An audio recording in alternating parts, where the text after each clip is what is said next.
Hello friends, welcome to my Nishad coaching centre. তো আজকে পড়ব বঙ্গোপসাগরের এই যে বে অফ বেঙ্গল নাই, বঙ্গোপসাগরের চক্রবাত সম্বন্ধে।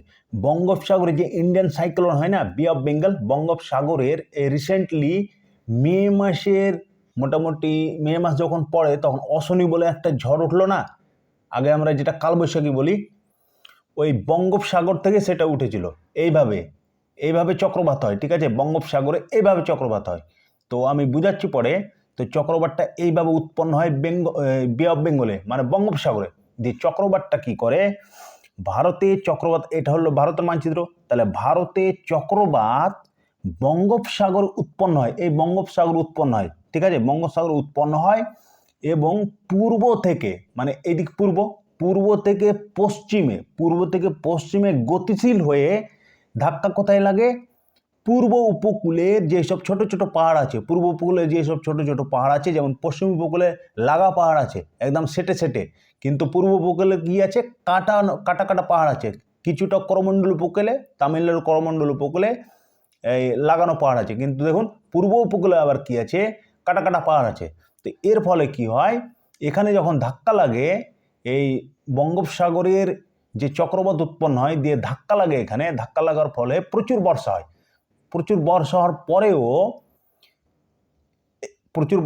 পরেও এই সাইক্লোনটা কোথায় যায়?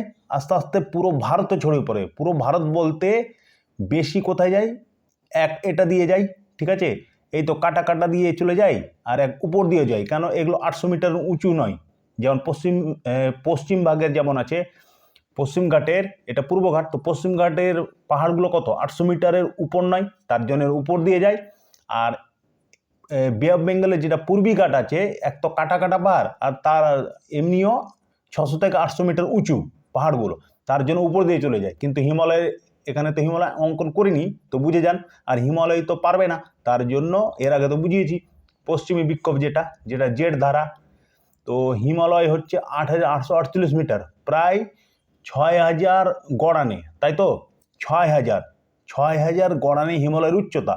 তো এখান থেকে যে পশ্চিমী ঘাট, ভূমধ্য সাগর থেকে যে পশ্চিমী বিক্ষোভ জেড ধারা একটা বয়ে এসে ক্যাসপিয়ান সাগর, কালা সাগরের উপর দিয়ে বাষ্পীভূত হয়ে জল বাষ্পীভূত গ্রহণ করে এই হিমালয়ে ধাক্কা লেগে কি হয়? বরফ এখানে, মানে ধাক্কা লেগে, এটাও হিমালয় ঠান্ডা, আর এখানকার জল অতটা গরম নয়, তার জন্য এখানে এসে ডাইরেক্ট ধাক্কা লাগে দিয়ে কি হয়? ঠান্ডা মিক্স হয়ে তখন তুষারপাত হয়। ওকে, কিন্তু ভারতে ঢুকতে পারে না, রাইট? তো এই দিকটা ছেড়ে দেন। পশ্চিমী জেড ধারা তো বুঝিয়েছি। তাহলে পশ্চিমী জেড ধারা একটু বলে দিই। পশ্চিমী জেড ধারা কি? পশ্চিমী জেড ধারা হচ্ছে পশ্চিম দিক থেকে যেটা বয়ে যাবে সেটাকে আমরা কি বলি? পশ্চিমী জেড ধারা। ওকে, পশ্চিমী জেড ধারা। আর পূর্ব দিক থেকে যেটা পশ্চিম দিকে বয়ে যাবে সেটা কি বলবো? পূর্বী জেড ধারা। পূর্ব থেকে পশ্চিমে যেটা বয়ে যাবে সেটাকে কি বলবো? পূর্বী জেড ধারা। তো এই চক্রবাত যে সৃষ্টি হয়, এই চক্রবাত সৃষ্টিটা আমি এখানে বুঝিয়ে দিচ্ছি পরে, ঠিক আছে? ভেরি ভেরি ইম্পর্ট্যান্ট আছে এটা আর এটা। ওকে, তো মনোযোগ দিয়ে শুনুন। এই চক্রবাতের ফলে কি হয়? এখানে প্রচুর বর্ষা ঘটায়, এবং এই যে কাটা পাহাড় দিয়ে আবার আবহাওয়া কি হয়? এই চক্রবাতটা এখানে হালকা থেমে যায়, কিন্তু কেন? যে স্থলভাগ থেকে এই জলভাগ কি হয়? অনেক লেটে গরম হয়, তাই না? স্থলভাগ থেকে জলভাগ অনেক লেটে গরম হয়।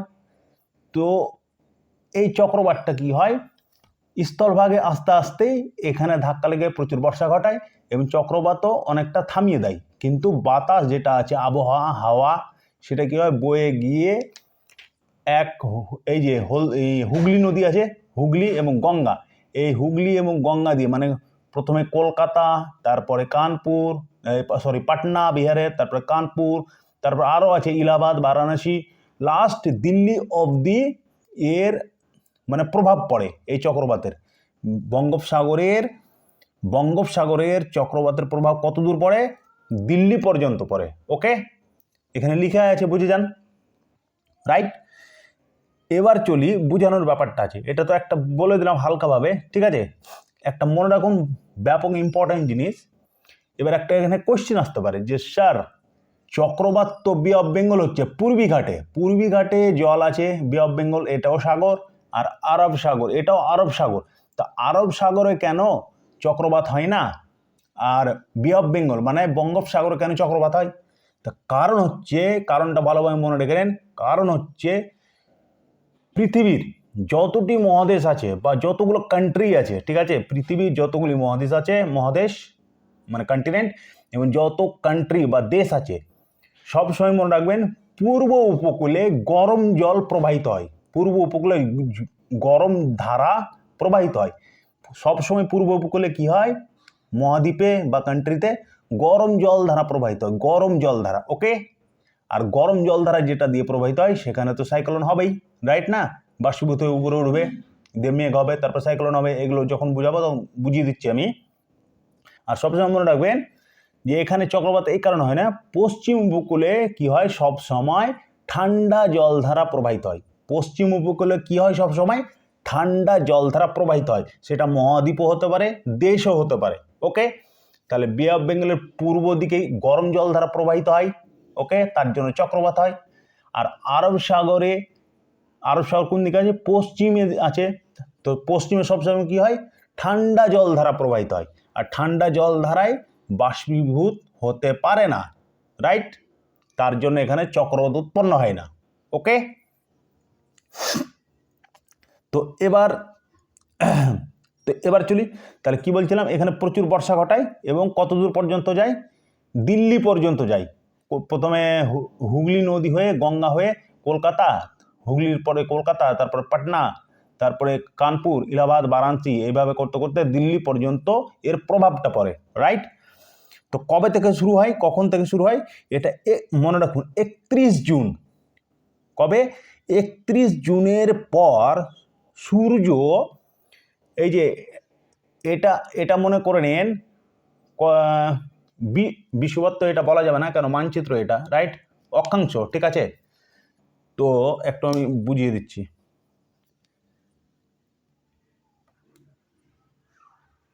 এটা হচ্ছে গ্লোব, আমাদের পৃথিবী, রাইট? এটা হচ্ছে কি ইকুয়েটর, মানে বিষুবৎ রেখা বা ভূমধ্য রেখা বা মূলমধ্য রেখা, ঠিক আছে? আর এটা হচ্ছে মকর সংক্রান্তি রেখা, রাইট? 23.5 degree, 23.5 degree. আর এটা হচ্ছে কর্কট সংক্রান্তি রেখা, এটাও 23.5 ডিগ্রি, ও সরি, কত, 23.5 ডিগ্রি। তাহলে এটা কর্কট ক্রান্তি রেখা, এটা মকর সংক্রান্তি রেখা, ওকে, এটা নর্থ পোল আর এটা সাউথ পোল, রাইট? তো এটা কি, এটা ইকুয়েটর, ভূমধ্য রেখা বা বিষুবৎ রেখা। তো 31 জুনের পর কি হয়, 31 জুনের পর সূর্য কর্কট ক্রান্তি রেখা থেকে মকর ক্রান্তি বা দক্ষিণ দিকে, মানে কর্কট ক্রান্তি রেখা থেকে সূর্য কি করে, বিষুবৎ রেখায় সবসময় লম্বভাবে কিরণ দেয়। তো 31 জুনের পর সূর্য কি করে, 31 জুনের পর সূর্য এই কর্কট ক্রান্তি যে রেখা আছে না, এখানে তো ভারত আছে, রাইট? এইভাবে ভারত, এর আগেও বুঝিয়েছি। তো এখানে ভারত আছে, তো এই বিষুবৎ রেখা থেকে কি করে, 31 জুনের পর কর্কট ক্রান্তি থেকে মকর সংক্রান্তির দিকে সূর্য আসতে লাগে, মানে দক্ষিণ দিকে বা দক্ষিণায়ন হতে লাগে। 31 জুনের পর সূর্য কর্কট ক্রান্তি রেখা থেকে, মানে 23.5 ডিগ্রি থেকে, মানে 23.5 ডিগ্রি নর্থ থেকে দক্ষিণ দিকে আসতে লাগে। ওকে, দক্ষিণায়ন হতে থাকে, দক্ষিণায়ন হতে শুরু করে, এবং 22 থেকে 23 সেপ্টেম্বর বিষুবৎ রেখার উপর লম্বভাবে কিরণ পড়ে। তাহলে 22 থেকে 23 সেপ্টেম্বর বিষুবৎ রেখায় কি হয়, লম্বভাবে কিরণ পড়ে। মনে থাকবে, 22 থেকে 23 সেপ্টেম্বর বিষুবৎ রেখার উপর লম্বভাবে কিরণ পড়ে, রাইট? তারিখগুলো মনে রাখবেন। ওকে, লিখে দিচ্ছি, 31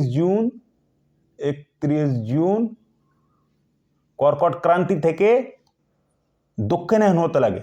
ওকে, কর্কট ক্রান্তি থেকে সূর্য কি করে, দক্ষিণায়ন হতে লাগে, মানে মকর সংক্রান্তির দিকে যেতে লাগে সূর্য, এই দিকে যেতে লাগে। ওকে, দক্ষিণ দিকে 31 জুন থেকে।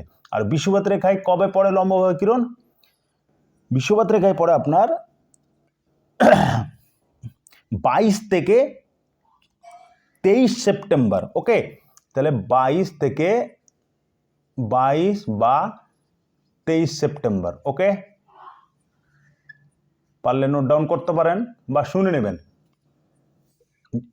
এগুলো আসতে পারে তারিখ। ঠিক আছে, তাহলে আবার বলি, বিষুবৎ রেখা থেকে, বিষুবৎ রেখাতে সবসময় সূর্য লম্বভাবে কিরণ পড়ে।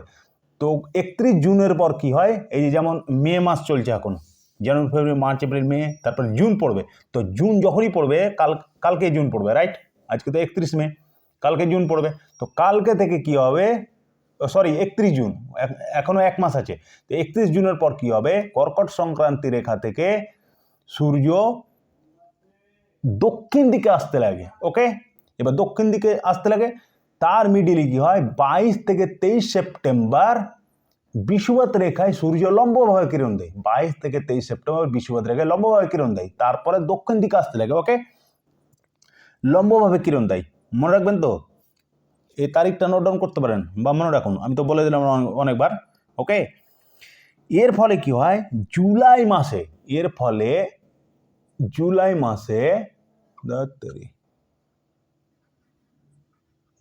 মাসে কি হয়, এর ফলে জুলাই মাসে আইটিসিজি মানে বুঝেন, আইটিসিজি মানে বুঝতে পারছেন, আইটিসিজির ফুল ফর্ম হচ্ছে ইন্টার ট্রপিক্যাল কনভার্সন জোন। মানে ইন্টার ট্রপিক্যাল কনভার্সন জোন মানে ট্রপিক্যাল জোনে এন্টার করে, ট্রপিক্যাল জোনে এন্টার করে জুলাই মাসে। ইন্টার আইটিসিজেড এর ফুল ফর্ম আছে, যে আইটিসিজেড এর ফুল ফর্ম কি, তাহলে ইন্টার ট্রপিক্যাল কনভার্সন জোন, মানে ট্রপিক্যাল জোনে তখন ইন্টার করে। ওকে, ওই জন্য এর নাম দিয়েছে আইটিসিজেড। অর্থাৎ আবহাওয়ার আগমন দক্ষিণের দিকে যেতে লাগে, আবহাওয়ার আগমন দক্ষিণের দিকে যেতে লাগে। আইটিসি জোন মানে ট্রপিক্যাল জোনের দিকে যেতে লাগে, ইন্টার করতে লাগে, ওই জন্য inter tropical conversion zone full form, right? তো দক্ষিণ দিকে যেতে লাগে, রাইট? তো দক্ষিণের দিকে যেতে লাগে, তারপরে কি হয়, 1 সেপ্টেম্বর হতে হতে, তারপর কি হয়, 1 সেপ্টেম্বর, এটা সেপ্টেম্বর। ওকে,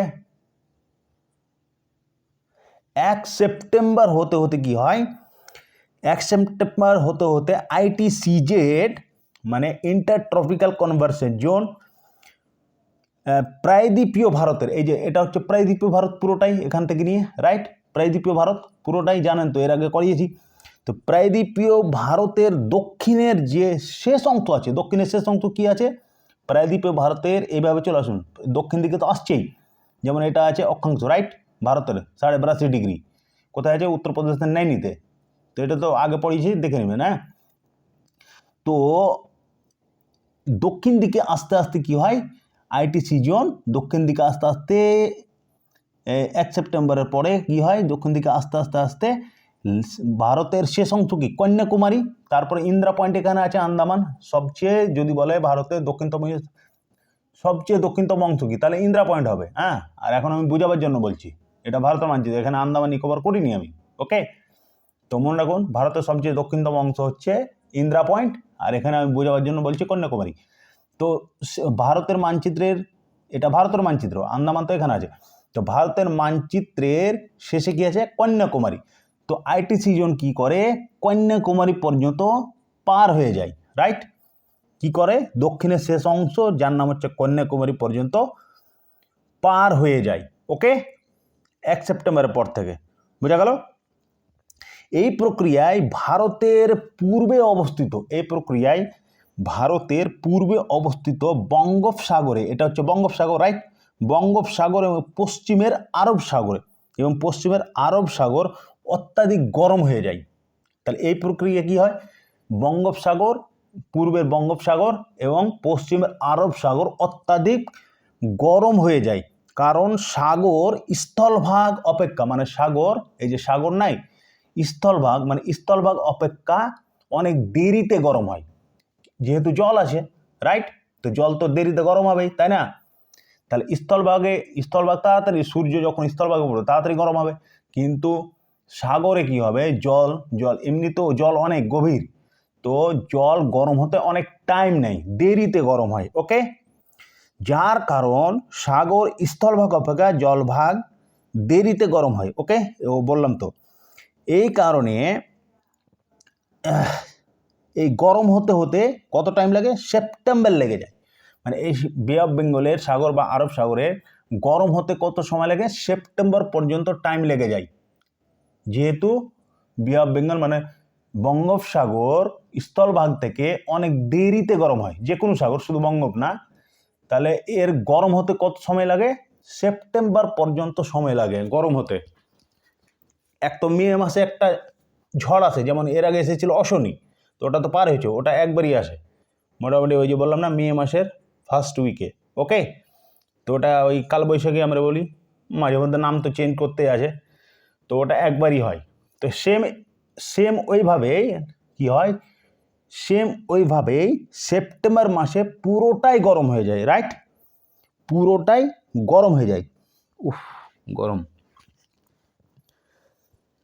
তাহলে সাগর যে আছে, আরব সাগর এবং বঙ্গোপসাগর, পুরো গরম হতে কত সময় নেই, সেপ্টেম্বর মাস পর্যন্ত টাইম লাগে গরম হতে। ওকে,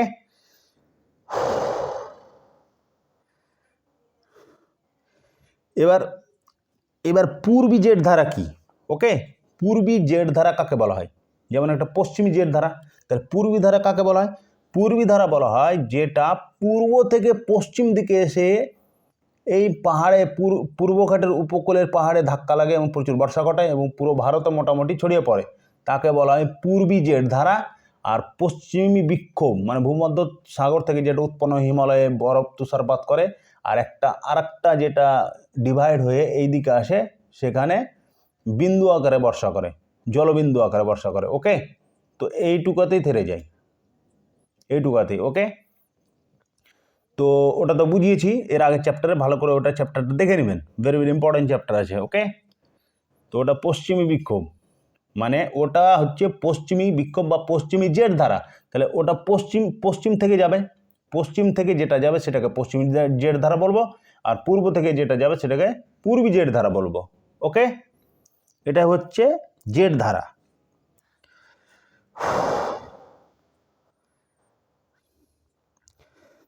হ্যাঁ, তাহলে পশ্চিমী জেট ধারা কাকে বলি এবং পূর্বী জেট ধারা কাকে বলি সেটা তো বুঝে গেলেন। এর ফলে কি হয়, উড়িষ্যা উপকূলে, এখানে উড়িষ্যা আছে, উড়িষ্যা উপকূল, তারপর আন্ধ্রা উপকূল, এখানে আন্ধ্রা উপকূল আছে, আর তামিলনাড়ুর করমণ্ডল উপকূলে প্রচুর বৃষ্টি ঘটায়। ওকে, তাহলে এর ফলে কি হয়, উড়িষ্যা উপকূল, অন্ধ্রপ্রদেশ উপকূল এবং করমণ্ডল উপকূল মানে তামিলনাড়ুর করমণ্ডল উপকূলে প্রচুর পরিমাণে বৃষ্টি ঘটায়। কোন ধারা, পূর্বী জেট ধারা। আর পশ্চিমী জেট ধারায় তো পশ্চিম ঘাটে ঘটায়, ওটা বুঝিয়েছি। ওকে, 90% বর্ষা করে, আরব সাগর থেকে যেটা জল যায় 90% পুরো ভারতেই বর্ষা করে, রাইট।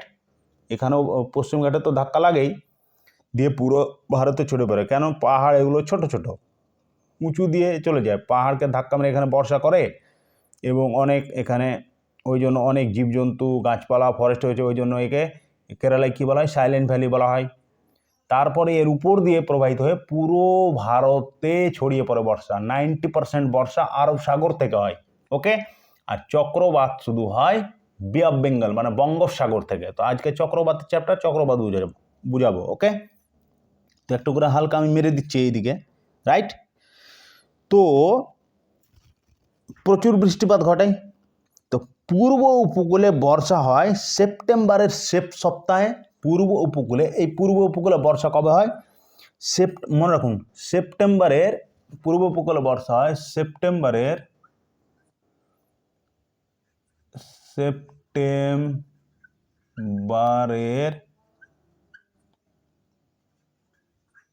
প্রথম সপ্তাহে, তারপরে আর একটা হয় সেপ্টেম্বর সপ্তাহে, তারপরে হয় অক্টোবরের প্রথমে, অক্টোবরের 1st উইকে,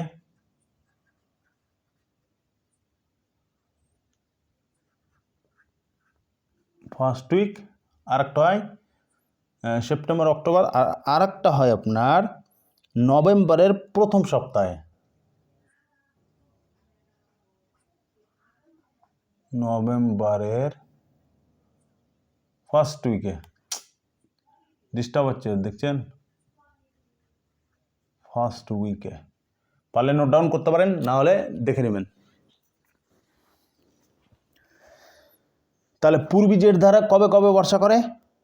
পূর্বী জেট ধারা কোথায় কোথায় বর্ষা করে? উড়িষ্যার উপকূলে, তারপরে করে আপনার আন্ধ্রপ্রদেশ উপকূলে, আর তামিলনাড়ু করমণ্ডল উপকূলে প্রচুর পরিমাণে বর্ষা ঘটায়। এই বর্ষা কবে হয়? সেপ্টেম্বরের প্রথম সপ্তাহে বা শেষ সপ্তাহে। সেপ্টেম্বরের প্রথম সপ্তাহে হতে পারে বা শেষ সপ্তাহে হতে পারে, ওকে। তারপর অক্টোবরের ফার্স্ট উইকও হতে পারে, লাস্ট উইকও হতে পারে। ওইরকমই নভেম্বরের ফার্স্ট উইকও হতে পারে বা লাস্ট উইকও হতে পারে, যেহেতু এটা ন্যাচুরাল, প্রাকৃতিক, ওকে। বোঝা গেল ফ্রেন্ডস? তো তো নভেম্বরের প্রথম সপ্তাহে মানে গঠিত হয় এক কথায়, ওকে। তো যদিও বর্ষা পূর্বী ভাগে বেশি হয়, মানে যদিও বর্ষা পূর্বী ভাগে বেশি হয়, মানে এখানে প্রচুর পরিমাণে বৃষ্টি হয়, যদিও বর্ষা পূর্বী ভাগে বেশি হয়, একটু আগে বললাম না, প্রথমেই বলেছিলাম, তবুও কি হয়, কিছুটা উত্তর দিকে এই যে কাটা কাটা আছে না, কাটা কাটা আছে, কিছুটা উত্তর দিকে মানে প্রচুর পরিমাণে পূর্বী উপকূলে বর্ষা ঘটায়।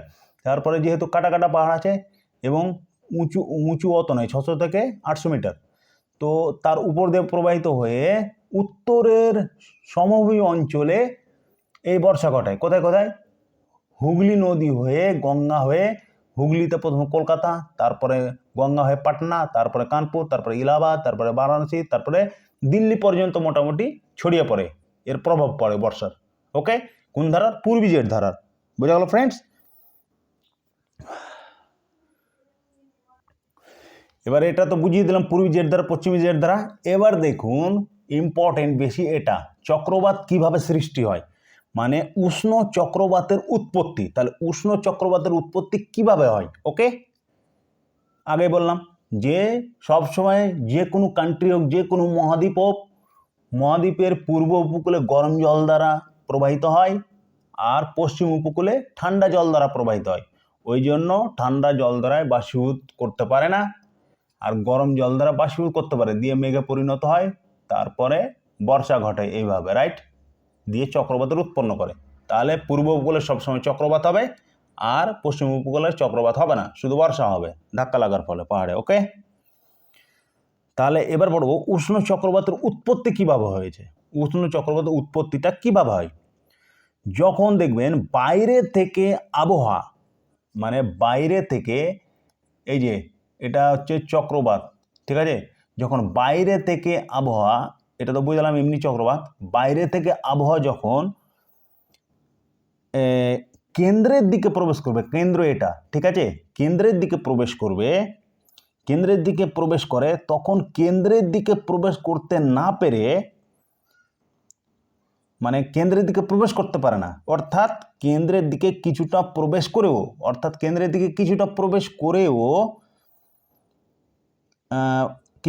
করেও, তখন আবহাওয়া একটি নিশ্চিত সীমার দ্বারা উপরে উঠে যায়, আবহাওয়া তখন একটা নিশ্চিত সীমার দ্বারা উপরে উঠে যায়। এই যে এইভাবে চক্রবাত হলো, দিয়ে এইভাবে উঠতে থাকবে, এই যে দিয়ে এখানে মেঘের সৃষ্টি করবে, ঠিক আছে। তো আগে এটা বুঝিয়ে দিই। তো এই কেন্দ্রটাকে কি বলা হয়? এটাকে বলা হয় চোখ, ঠিক আছে, এটাকে বলা হয় কেন্দ্রের চোখ, ওকে। তাহলে একে কি বলা হয়? চক্রবাতের কেন্দ্রকে চক্রবাতের চোখ বলা হয়। এই যে চক্রবাত আছে না, তো চক্রবাতের কেন্দ্রকে কি বলা হয়? চোখ, এটাকে চোখ বলা হয়, চোখ।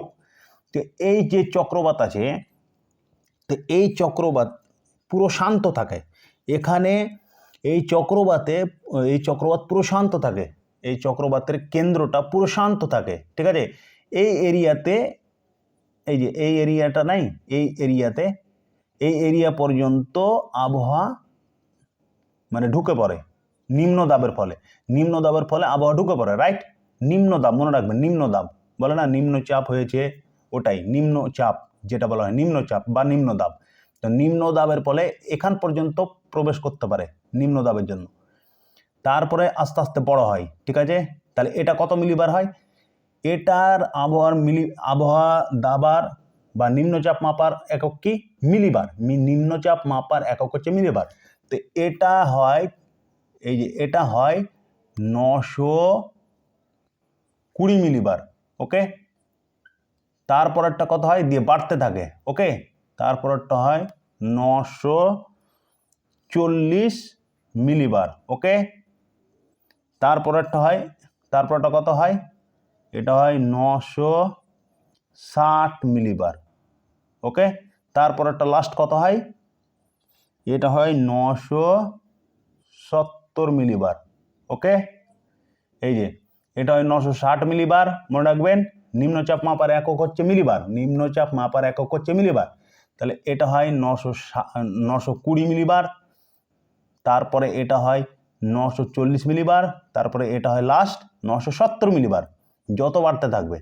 ঠিক আছে, তো এখানে যদি কোনো মানুষ থাকে, ধরে নেন কোনো মানুষ আছে এই কেন্দ্রের মধ্যে, ঠিক আছে, কিন্তু এখান পর্যন্ত চক্রবাত চলছে, রাইট, কিন্তু এখানে মানুষ বুঝতে পারবে না। এখানে ধরে নেন কোনো মানুষ আছে কিন্তু ও বুঝতে পারবে না যে চক্রবাত হচ্ছে, ও বুঝতেই পারবে না, কিন্তু আশপাশের এরিয়া সব ধ্বংস হয়ে গেছে। এইরকম মানে মোটামুটি 220 কিলোমিটার অবধি বেগ হতে পারে এই চক্রবাতের। কত? 220 কিলোমিটার, প্রায় 220 কিলোমিটার অবধি এর বেগ হতে পারে।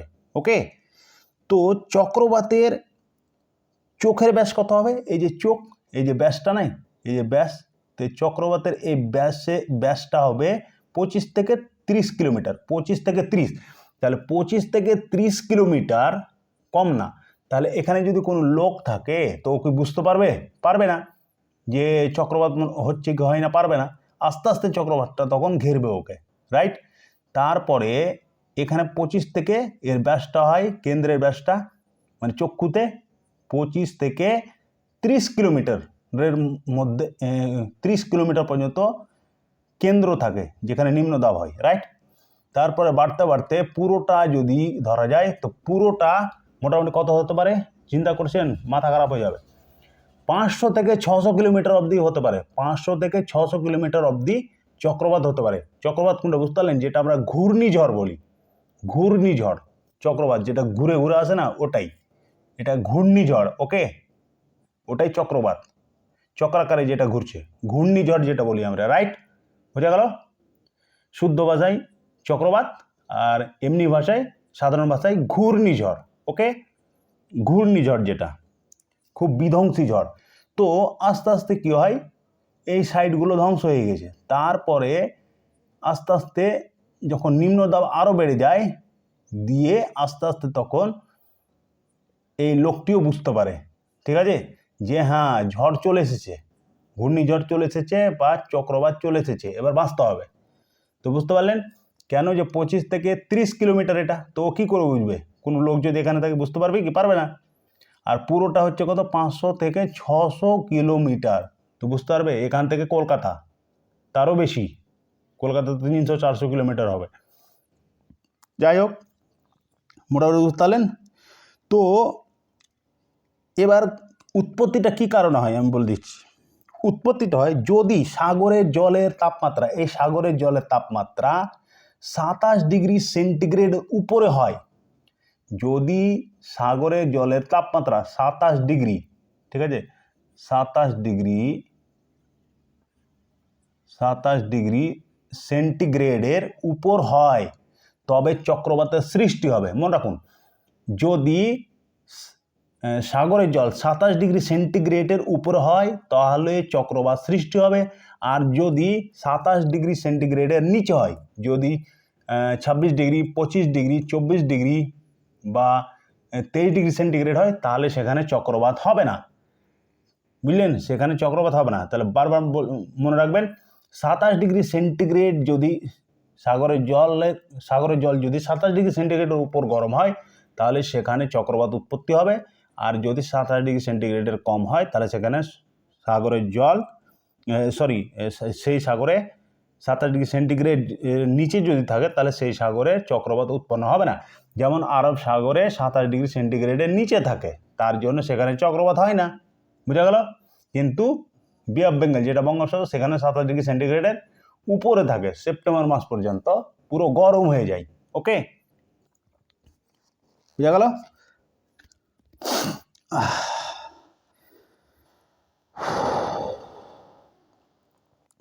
তো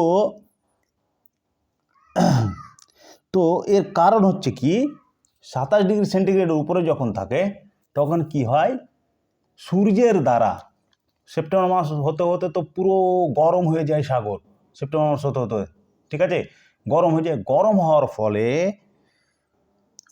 হওয়ার ফলে কি হয়, সাগরের তাপমাত্রা 27 ডিগ্রি থেকে 27 ডিগ্রি সেন্টিগ্রেডের বেশি গরম হয়। আর গরম হওয়ার ফলে বাষ্পীভূত হতে লাগে। বাষ্পীভূত হয়ে কি হয়, এই যে এভাবে দেখুন, বাষ্পীভূত হয়ে চক্রবাত সৃষ্টি হলো বলে দিলাম।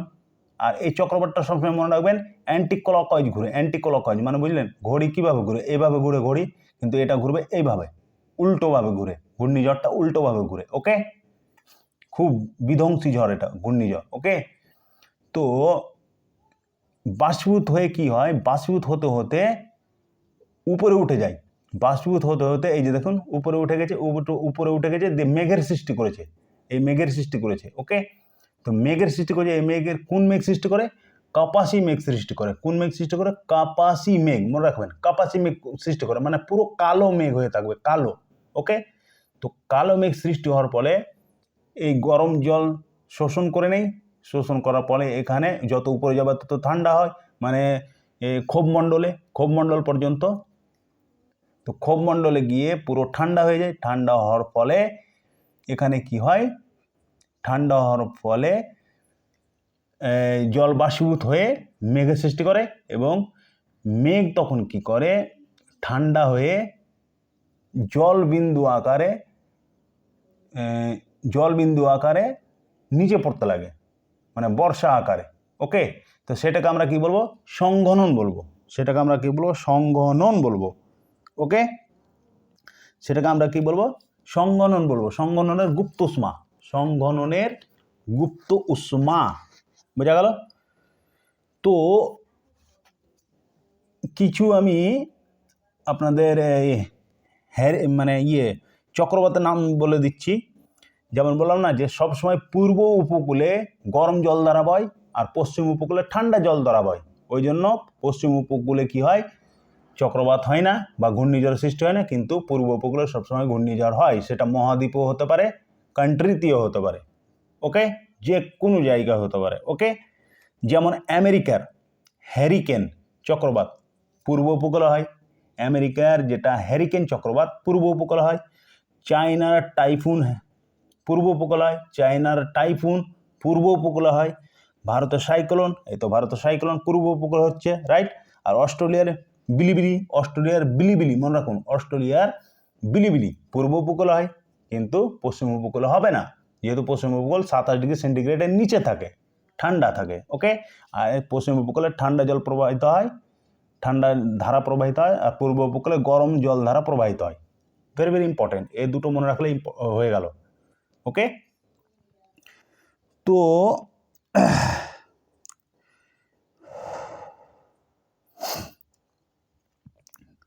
তো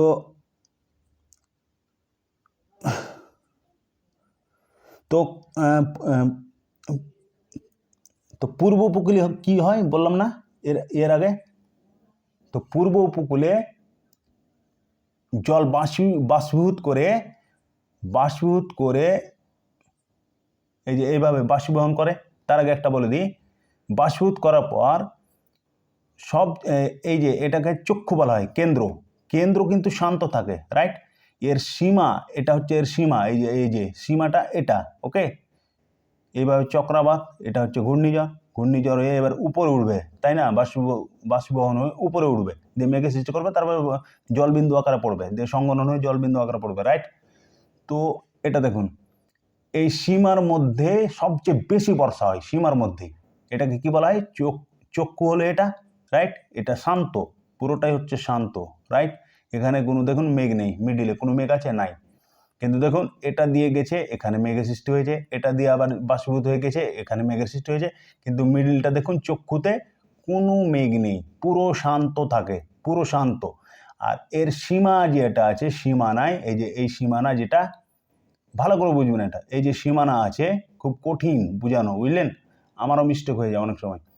এই যে সীমানা আছে, এই সীমানাটাই আমি করেছি চক্রবাতের মাধ্যমে, এটা বোঝানোর জন্য আমি করেছি কিভাবে বাষ্পীভূত হয়। ওকে, তো এটা চক্ষু, চক্ষু সবসময় শান্ত থাকে, মনে রাখবে চক্ষু সবসময় শান্ত থাকে। আর তার এই যে এটা চক্ষু, এটা চক্ষু, চক্ষু সবসময় শান্ত আছে। আর তার সাইডের নিম্নচাপের ফলে তার সাইডে প্রচুর পরিমাণে বর্ষা হচ্ছে, রাইট, তার সাইডে প্রচুর পরিমাণে বর্ষা হচ্ছে। তো এটাকে চক্ষু বলা হয়, আর এটাকে দেওয়াল বলা হয়। এই দেওয়ালে, চক্ষুর দেওয়ালে সবচেয়ে বেশি বর্ষা হয়, চক্ষুর দেওয়ালে সবচেয়ে বেশি বর্ষা হয়, দিয়ে এইভাবে বাষ্পীভূত হতে হতে মেঘে পরিণত হয়। মেঘে পরিণত হওয়ার পর যত উপরে যাবে তত ঠান্ডা হবে, দিয়ে ঠান্ডা হয়ে মেঘে পরিণত হবে, এবং মেঘ ঠান্ডা হয়ে কি করবে, জলবিন্দু আকারে ভূপৃষ্ঠে পড়বে, জলবিন্দু আকারে ভূপৃষ্ঠে পড়বে, রাইট। তাকে কি বলবো, সংঘনন বলবো। জল যখন ঠান্ডা হয়ে মেঘে পরিণত হবে তাকে কি বলবো, সংঘনন বলবো। সংঘননের গুপ্ত উষ্মা, সংঘননের গুপ্ত উষ্মা, সংঘননের গুপ্ত উষ্মা শোষণ করে নেয়, শোষণ করার ফলে জলবিন্দু আকারে তখন কি হয়, এই সংঘনন হয়ে জলবিন্দু আকারে তখন ভূপৃষ্ঠে পড়ে, রাইট। তো এইভাবে চক্রবাতের সৃষ্টি হয়, বোঝা গেল ফ্রেন্ডস। তো এইভাবে চক্রবাতের সৃষ্টি হয়। তো কমপ্লিট। এবার আরেকটা জিনিস বলে দিচ্ছি, পয়েন্ট মনে রাখুন, এটা কোরিওলিস বলেরও মান আছে, ঠিক আছে। এখানে দেখুন এই যে এটা গ্লোব, রাইট, এটা গ্লোব। তো যেমন ITCG বললাম না, ITCZ inter tropical conversion zone, তো ওইরকম কোরিওলিস বল আছে একটা। তো কোরিওলিস বলের মান কি হয়, শূন্যের অধিক হতে হবে। কোরিওলিস বলকে কি হতে হবে, শূন্যর অধিক হতে হবে। তো বিষুবৎ রেখায় কোরিওলিস বল যেটা আছে সবসময় শূন্য থাকে, রাইট। বিষুবৎ রেখায় কোরিওলিস বলের মান সবসময় শূন্য থাকে, ওকে। তো একেবারে শূন্য থাকে, এই কারণে বিষুবৎ রেখার উপরে চক্রবাত হয় না। তাহলে এই কারণে কি হয়, বিষুবৎ রেখার উপর চক্রবাত হয় না বা ঘূর্ণিঝড় হয় না, ওকে। যেহেতু কোরিওলিস বলের মান শূন্য থাকে বিষুবৎ রেখায়, তার কারণে বিষুবৎ রেখায় চক্রবাত বা ঘূর্ণিঝড় হয় না, ওকে। কারণ আবহাওয়া চক্রাকারে ঘুরতে পারে না, কারণ সেখানে আবহাওয়া চক্রাকারে ঘুরতে পারে না, ওকে। বিষুবৎ রেখায় আবহাওয়া চক্রাকারে ঘুরতে পারে না, রাইট। তখনই আবহাওয়া বা হাওয়া চক্রাকারে ঘুরতে পারবে যখন কোরিওলিস বল, মানে তখনই আবহাওয়া বা হাওয়া চক্রাকারে ঘুরতে পারবে যখন কোরিওলিস বল মোটামুটি বিষুবৎ রেখা থেকে উত্তরে বা দক্ষিণে যাবে হালকা। এবার কত ডিগ্রি যাবে সেটা বলে দিচ্ছি। জিরো থেকে যখনই অধিক হবে, জিরো থেকে যখনই অধিক হবে তখনই চক্রবাত হবে। বিষুবৎ রেখা থেকে জিরো থেকে যখন অধিক হবে তখনই সেখানে চক্রবাতের সৃষ্টি হবে। তো চক্রবাত সবসময় কোথায় হয়, মোটামুটি 23.5 ডিগ্রিতে হয় না, মোটামুটি 10 ডিগ্রিতে হয়, মোটামুটি 10 ডিগ্রি, ওকে, মনে রাখবেন।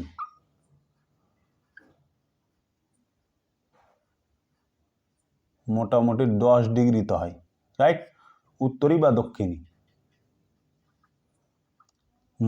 মোটামুটি 10 ডিগ্রিতে হয়, মানে এই মিডিলে, রাইট, এই মিডিলে। তো চক্রবাত সবসময় মোটামুটি 10 ডিগ্রিতে হয়। যেহেতু বিষুবৎ রেখায় যদি কোরিওলিস বল জিরো হয়, শূন্য হয়, তাহলে সেখানে কোনো চক্রবাত হবে না। এটা একটা কোরিওলিস একটা সায়েন্টিস্ট বলেছিল, মানে ভূগোলবিদ। আর কোরিওলিস বল যখনই শূন্যের অধিক হবে তখন সেখানে চক্রবাতের সৃষ্টি হবে, রাইট। তো ওই কারণে অর্থাৎ চক্রবাত হবে কি, বিষুবৎ রেখার 10 ডিগ্রি উত্তরি বা 10 ডিগ্রি দক্ষিণী অক্ষাংশে, বললাম না, 10 ডিগ্রি উত্তরি বা 10 ডিগ্রি দক্ষিণী অক্ষাংশে, এই দক্ষিণী অক্ষাংশে কোরিওলিস বল বিষুবৎ রেখার দক্ষিণী উত্তরি বা দক্ষিণী অক্ষাংশে চক্রাকার হবে। ওকে, তো বোঝা গেল 0 ডিগ্রি বিষুবৎ রেখা 0 ডিগ্রি কোরিওলিস বল থাকে, তার জন্য সেখানে চক্রবাত হয় না। আর যখনই 0 থেকে 10 ডিগ্রিতে যাবে তখনই উত্তরী হোক বা দক্ষিণী সেখানে চক্রবাতের সৃষ্টি হবে বা ঘূর্ণিঝড়ের সৃষ্টি হবে। Understand friends? এবং যত ওই দিক আরও যেতে লাগবে তত তার দাব বাড়তে থাকবে। ওকে, এবার কোরিওলিস বল সবচেয়ে বেশি হয় কোথায়? উত্তরী ধ্রুবে। কোরিওলিস বল সবচেয়ে বেশি হয় উত্তরী ধ্রুবে আর দক্ষিণী ধ্রুবে, মানে নর্থ পোল এবং সাউথ পোল। কেন? কোরিওলিস বল সবসময় ঠান্ডাতে বেশি হয়। কোরিওলিস বল সবসময় ঠান্ডাতে বেশি হয়, যেহেতু এগুলো ঠান্ডা এরিয়া, ঠান্ডা বরফ আছে, এখানেও ঠান্ডা বরফ আছে, তার জন্য কোরিওলিস বল সবসময় কোথায় হবে বেশি? ঠান্ডা এরিয়াতে। ওকে, বেশি মানে বেশি হয় উত্তরী ধ্রুব এবং দক্ষিণী ধ্রুবে, কারণ সেখানকার জল একেবারে কনকনে ঠান্ডা বা বরফ হয়। ওকে, যখন জলবাষ্প জলবিন্দুতে পরিণত হয়, এই যে বললাম না, যখন জলবাষ্প, এই যে জলবাষ্প উঠে জলবিন্দুতে পরিণত হয়, মানে মেঘ হয়ে ঠান্ডা হয়ে জলবিন্দুতে পরিণত হয়, তখন কি বলে? তাকে সংঘননের গুপ্তোষ্মা বলা হয়। তাকে কি বলা হয়? সংঘননের গুপ্তোষ্মা বলা হয়। বোঝা গেল? তো এবার দেখুন ফ্রেন্ড, এবার চক্রবাতের মৃত্যু কিভাবে হয়? চক্রবাত তো উৎপন্ন বুঝিয়ে দিলাম কিভাবে চক্রবাত হয়, রাইট? বাষ্পীভূত হয়ে উপরে গেল, মেঘ হলো, এগুলো তো বুঝিয়ে দিলাম। এবার চক্রবাত কিভাবে শেষ হয়? ওকে, তো চক্রবাত কিভাবে শেষ হয়? যতক্ষণ চক্রবাতের চোখ, এই যে চোখ, এটা যতক্ষণ চক্রবাতের চোখ, ধরে নেন এটা বুঝিয়েছি আমি, এই চক্রবাতটাই এটা বুঝিয়েছি উপরে ওঠার জন্য। ওকে, মেঘ তৈরি করে জলবিন্দু, জল ভূপৃষ্ঠে কিভাবে বৃষ্টি হচ্ছে এটা বুঝিয়েছি, এই চক্রবাতটাই এটা। ওকে, তো যতক্ষণ চক্রবাত মানে ঘূর্ণিঝড়ের বা চক্রবাতের চোখকে, এই যে চোখ, এটা এই যে চোখকে কি করবে? সংঘননের গুপ্তোষ্মা দিতে থাকবে। এই যে সংঘননের গুপ্তোষ্মা দিতে থাকবে, ততক্ষণ চক্রবাত হবে। সংঘননের গুপ্তোষ্মা যতক্ষণ দিতে থাকবে, এইভাবে জলবাষ্প যতক্ষণ উঠতে থাকবে এবং সংঘননের গুপ্তোষ্মা দিতে থাকবে, ততক্ষণ বর্ষা বা চক্রবাত হতে থাকবে। আর যখনই সংঘননের গুপ্তোষ্মা দিতে থাকবে না, ঠান্ডার দিকে প্রবেশ করবে, সংঘননের গুপ্তোষ্মা পাবে না, তখন কি হবে? চক্রবাতের মৃত্যু হবে। যখনই সংঘননের গুপ্তোষ্মা যখন ঠান্ডা জলের দিকে চলে যায়, মানে ঠান্ডা জলের দিকে চলে যায়, ধরুন যে সেপ্টেম্বর থেকে আগিয়ে গেল, ঠান্ডা জলের দিকে চলে গেল ঠান্ডার দিনে। ওকে, তখন কি হলো? বঙ্গোপসাগরের জল 27 ডিগ্রি থেকে কমে গেল, রাইট?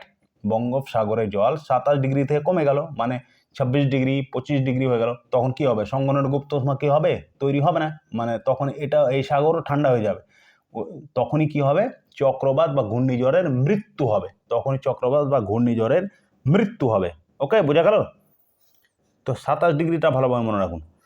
তো চক্রবাতে সবচেয়ে বর্ষা কোথায় হয়? চোখের দেওয়ালে। বললাম না একটু আগে, চক্রবাতে সবচেয়ে বর্ষা কোথায়? চোখের দেওয়ালে। এটা দেওয়াল, এটাও দেওয়াল, ঠিক আছে? তো এই দেওয়ালে সবচেয়ে বেশি বর্ষা হয়। আর এটা চক্ষু, এটা শান্ত থাকে, এখানে কোনো মেঘ থাকে না। এই যে দেখুন, এখানে কোনো মেঘ থাকে না, শান্ত থাকে, এখানে কোনো মেঘ থাকে না, কিচ্ছু থাকে না, পুরো শান্ত থাকে। ওকে, বোঝা গেল? কোন মেঘ দ্বারা হয়? চক্রবাতের চোখের দেওয়ালে সবচেয়ে যে বর্ষা হয় কোন মেঘের দ্বারা হয়? একটু আগে বললাম, কপাসী মেঘের দ্বারা। এটাকে বলা হয় কাপাসী মেঘ। রেইন চ্যাপ্টার বুঝিয়ে দেবো ভালো করে। ওকে ফ্রেন্ড, তো একটা ভালোভাবে মনে রাখবেন যে চক্রবাতের চোখে, এই যে কেন্দ্রে চক্রবাতের চোখে কোনো সময় বর্ষা হয় না, কারণ সেখানে না মেঘ থাকে না চক্রবাত হয়, কিন্তু এর দেওয়ালে প্রচুর পরিমাণে বর্ষা হয়। ওকে, এই যে দেওয়াল, বারবার বলছি কিন্তু আমি, বিরক্ত বোধ করবেন না। ওকে, তো ফ্রেন্ড, খুব কঠিন চ্যাপ্টার, আশা করি বোঝাতে পারলাম কিনা বলতে পারবো না। আপনারা প্রতিক্রিয়া দেখান কেমন লাগলো ভিডিওটি যদি ভালো লেগে থাকে তো অবশ্যই লাইক করুন, সাবস্ক্রাইব করুন আর বন্ধুদের শেয়ার করুন। সামনে স্কুল সার্ভিস কমিশন, ওয়েস্ট বেঙ্গলের স্কুল সার্ভিস কমিশন, তো যত পারেন শেয়ার করুন এবং কাইন্ডলি সাবস্ক্রাইবটা করে রাখুন। ওকে ফ্রেন্ড, আমি খুব কষ্ট করে পড়াচ্ছি, তো কাইন্ডলি সাবস্ক্রাইবটা করে রাখুন। তো ভিডিওটি কেমন লাগলো একটু কমেন্ট করে জানাবেন। ওকে ফ্রেন্ড, তো আজকের জন্য এইটুকু। Bye bye, good night, sweet dream.